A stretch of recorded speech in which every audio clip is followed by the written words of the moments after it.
Formative assessment does not need to mean more work, more time, more resources, more stress. In this video, we focus on the so what of that check for understanding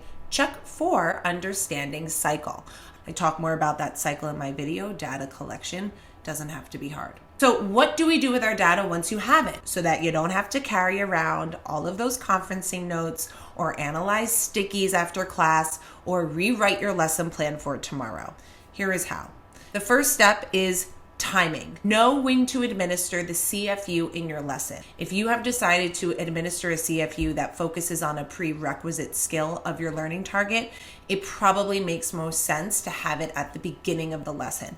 Maybe it comes right after your brain starter or warm-up. Maybe it is the brain starter or warm-up. If you have decided to administer a CFU that measures the understanding of the skill within that learning process, your CFU might follow direct instruction or a teacher model. Okay, step 2, collection. Determine how you will collect it. Will it be oral? Will students write it down? Will it be on scrap paper or a sticky note?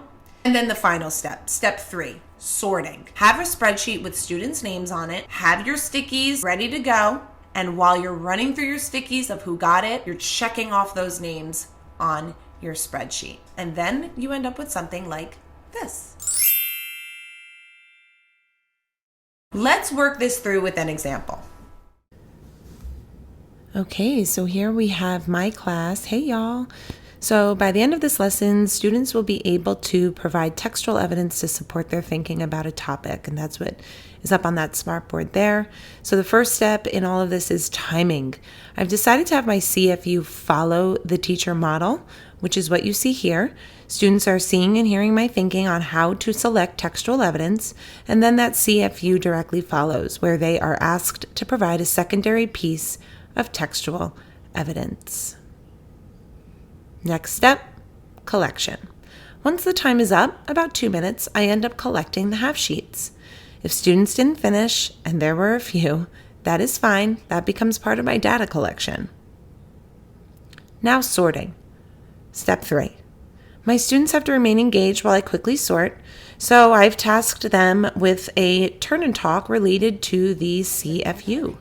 In the meantime, because my CFU didn't require any analysis and I can quickly read the papers and know who gave me textual evidence correctly and who didn't, I'm using check marks on my spreadsheet to document it. Within 30 seconds to a minute, I now know who understands how to cite textual evidence and those who need some further support. Follow me to my next video where we continue the cycle of that, follow me to my next video where this diagnostic information becomes how do we make it formative. Follow me to my next video where I tell you what to do next.